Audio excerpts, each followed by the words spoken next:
Should we get you a diamond? No, just get me a really big closet. Sex and the City is back in a big way. The movie broke box office records, making more than $55 million in just 3 days.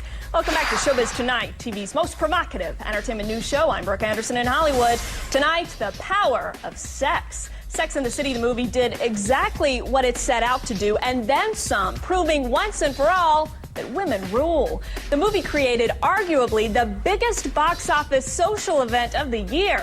I mean, fans pulled out all the stops in true sex fashion. Some even dressed like the cast, and many more plan to see it with huge groups of friends.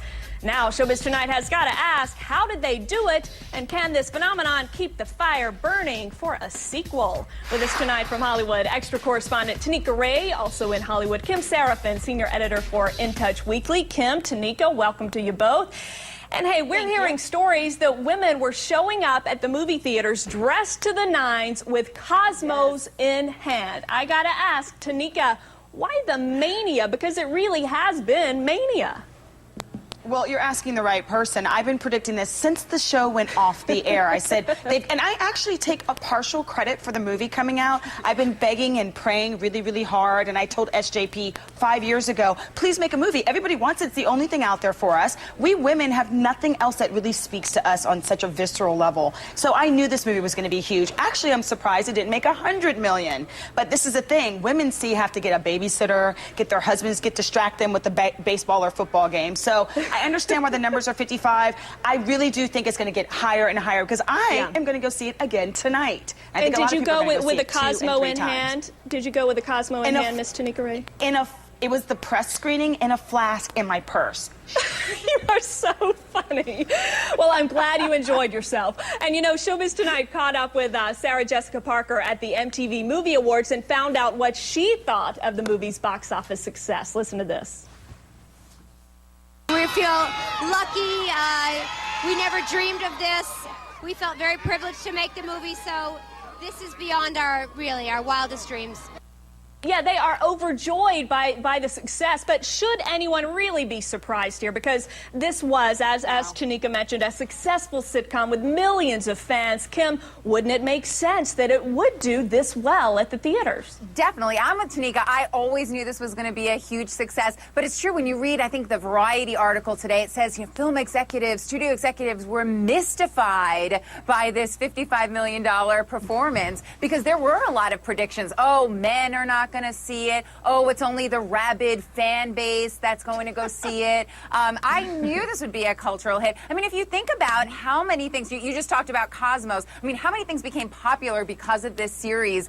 There are probably people who hadn't been to New York, couldn't wait to get there because they wanted to try Magnolia Bakery, you know, when they were visiting when a Magnolia Bakery cupcake, or go to Tao, or knew about Manolo's because of Sex and the City. I mean, the brands that this show sort of started and the things like Cosmos, I mean, I knew that this would be a huge success because even if you never watched Sex and the City, you knew what a Manolo Blahnik was because you had heard about the girls wearing them on Sex and the City. Right, it really established a lot of trends, but nobody did predict this massive success, a moderate success really, but it was truly beyond imagination. And a few critics had said that yes, a few critics, Tanika, had said that this was all hype, no substance. But Tanika, do you think that they're eating their words right now, or will the hype of the first weekend fade a little bit? No, here's the deal. I saw the movie a month ago, and everyone kept saying, come on, was it that good? I'm like, it was fantastic. All these reviews coming out 1 star out of 5, they're all called haters, and I have a feeling they're all men who are bitter. Because they all, you know, indie making all this money, but this is a movie that speaks to women, and we are a powerful bunch with lots of money to spend at the movie theater. So it's a big wake-up call for the studio heads out there. They made $55 million, more than any other chick flick ever. They need to pay attention to that. We are here ready to see some great movies that speak to us. So make some more, please. Well, and you know, there is a bit of a women rule factor to this story. You know, what is it about these women? They're all over 40. They're hugely successful. Kim, do you think this is a wake-up call to the Hollywood bigwigs that leading women can be sexy and successful at over 40 and well beyond very quickly? I think so, yes, but I think they have to be careful not to rush out and just make some movie with any women True. over 40. You know, when they had all those Friends spin-offs of those sitcoms about, you know, young people living in Manhattan, sharing an apartment, and they all did horrible. So I think they have to be these identifiable characters like Carrie, like Miranda, like people that we love and know. Yeah, and you know, the big question on everybody's mind now is, will there be a sequel? And we asked Sarah Jessica Parker. Listen to what she said. My gut tells me it's up to you and your colleagues and the critics and the people who show up. We haven't thought about the future. I mean, doing this was more than we could have asked for. So anything beyond that is really kind of out of our hands. Tanika, you think 10 seconds, it should be automatic that they will make a sequel?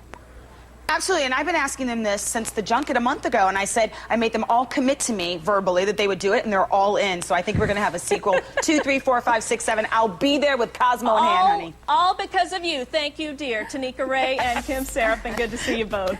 And we've been asking you to vote on our Showbiz Tonight question of the day. Sex and the City movie, was it worth the wait? Keep voting. CNN.com/ShowbizTonight. Email us, showbiztonight@CNN.com.